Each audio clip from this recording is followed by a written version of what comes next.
Exercise 9.2 का question number 3 देखते हैं। थर्ड क्वेश्चन में दिया हुआ है P and Q are 2 points lying on the sides DC and AD respectively of a parallelogram ABCD. Show that area of APB is equals to area of BQC. देखो ये जो question है, जब तक आप डायग्राम नहीं बनाओगे तो आपको समझ में नहीं आने वाला है। फिर भी मैं आपको एक्सप्लेन कर देता हूं। एक पैरेललोग्राम है ABCD, ठीक है। इस पैरेललोग्राम में DC का मिड पॉइंट है P और AD का मिड पॉइंट है Q, ठीक है। क्वेश्चन में आपको इतना ही गिवन है। इसके बाद आपको ये प्रूफ करना है कि APB, area of triangle APB equal होगा एरिया ऑफ ट्राइंगल BQC का, ठीक है। क्वेश्चन आपको अच्छे से समझ में तब आएगा जब मैं आपको व्हाइट बोर्ड में डायग्राम बना के इसको एक्सप्लेन करूंगा, ठीक है। तो चलिए व्हाइट बोर्ड की तरफ चलते हैं और इस क्वेश्चन को सॉल्व करते हैं।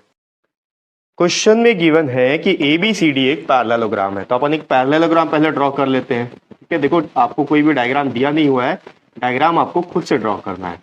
तो आप पैरेललोग्राम एक ड्रॉ कर लो पहले। अब इस पैरेललोग्राम का नाम है ABCD, तो मैं यहां से स्टार्ट कर लेता हूं A B C और D। इसके बाद आपको क्वेश्चन में बोला है P और Q जो है DC और AD का मिड पॉइंट है। तो P जो है DC का मिड पॉइंट हुआ, DC का मिड पॉइंट यहां ले लेते हैं, ये हो गया P, और AD का मिड पॉइंट हो गया Q। तो ये AD है, इसका मिड पॉइंट हो गया Q। अब इतना ही सिर्फ आपको क्वेश्चन में गिवन है। अब आपको क्वेश्चन में बोला है कि एरिया ऑफ APB जो है एरिया ऑफ BQC के इक्वल ही आपको प्रूफ करना है। तो APB क्या होगा, एक ट्राइंगल होगा, और BQC भी एक ट्राइंगल होगा। तो APB को हम लोग को यहां पर ज्वाइन करके ट्राइंगल ड्रॉ करना पड़ेगा, ठीक है। तो APB देखो, ये A, P और B, तो इसको मैं ज्वाइन कर लेता हूं। ये हो गया A, P और B, ये एक ट्राइंगल है, ठीक है। दूसरा ट्राइंगल है BQC, तो BQC, इसको भी अपन को ज्वाइन करना पड़ेगा। ये हो गया BQ और ये C, ठीक है। मैं देखो डॉटेड लाइन से ड्रॉ किया हूं, आप इसको पूरा डार्क लाइन से ड्रॉ कर लेना, ठीक है। अब देखते हैं इसका प्रूफ कैसे होगा। हम लोगों को ये प्रूफ करना है कि ये जो दो ट्राइंगल आपको दिख रहे हैं इनका एरिया इक्वल है। सिंपल क्वेश्चन है, आप ध्यान से देखो, आप सॉल्व कर सकते हो। सबसे पहले अपन देखते हैं APB ट्राइंगल को, ठीक है। ये जो ट्राइंगल है आप देखो APB, इसमें AB इसका बेस है, और ABCD जो हम लोग का पैरेललोग्राम है उसका भी बेस हम लोग AB ले सकते हैं, ठीक है।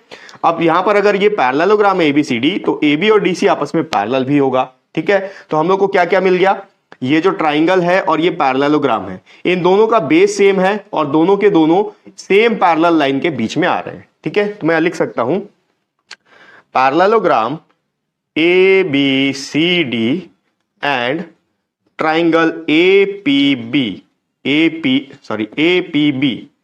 lies between same parallel lines and same base, ठीक है। सेम बेस क्या है, बेस इसका AB है। Therefore, इसीलिए जब ऐसा कंडीशन होता है तो इनके एरिया का रिलेशन क्या होता है, area of triangle APB is equals to half of area of parallelogram ABCD, ठीक है। जब दो डायग्राम का, एक ट्राइंगल और एक पैरेललोग्राम का बेस सेम हो जाए और दोनों के दोनों सेम पैरेलल लाइन के बीच में आ रहे हो, तो उनका एरिया का जो रिलेशन है ये होता है, ठीक है। इसको मैं दे देता हूं इक्वेशन नंबर 1। सिमिलरली इसी तरीके से हम लोग BQC को देखते हैं, ठीक है। अब आप देखो BQC ये एक ट्राइंगल है, ठीक है।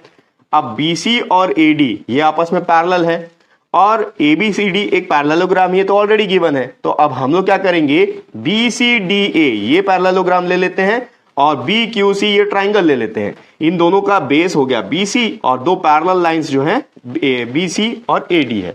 आप चाहो तो यहां पर भी आप लिख सकते हो, मेंशन कर सकते हो कि कौन से दो लाइन पैरेलल हैं और कौन सा उनका बेस है। तो मैं यहां पर लिख लेता हूं पैरेललोग्राम, या फिर आप यहां लिख सकते हो पहले now parallelogram BCDA and triangle BQC, ठीक है। यही चीज प्रूव करना था। BQC lies between same parallel lines, और पैरेलल लाइंस कौन कौन से हैं, BC और AD लिख लेते हैं अपन, BC एंड AD। ऑल्सो उनका जो बेस है वो सेम है, ऑल्सो सेम बेस, बेस क्या है इसका, BC। देयरफॉर, इसलिए क्या होगा, यहां पर भी एरिया का जो रिलेशन है, area of triangle BQC is equals to half of the area of BCDA। ठीक है, इसको दे देते हैं अपन इक्वेशन नंबर 2। अब अगर आप इक्वेशन नंबर 1 और 2 को कंपेयर करोगे तो दोनों का राइट हैंड साइड सेम है। देखो यहां ABCD लिखा हुआ है, यहां पर BCDA लिखा हुआ है तो दोनों ही सेम पैरेललोग्राम, ABCD बोल लो या BCDA बोल लो या CDAB बोल लो या फिर DABC बोल लो। ठीक है, पैरेललोग्राम तो वही है, तो राइट हैंड साइड दोनों का इक्वल है, तो हम लोग क्या लेफ्ट हैंड साइड को भी इक्वल लिख सकते हैं। ठीक है, तो from equation number first and second, area of APB is equals to area of BQC। यही चीज अपन को प्रूव करना था, प्रूव्ड। ठीक है, तो ये हो गया एक्सरसाइज 9.2 का थर्ड क्वेश्चन, और नेक्स्ट वीडियो में अपन इसका अगला क्वेश्चन देखेंगे। नेक्स्ट वीडियो का लिंक आपको इसी वीडियो के डिस्क्रिप्शन बॉक्स में मिल जाएगा।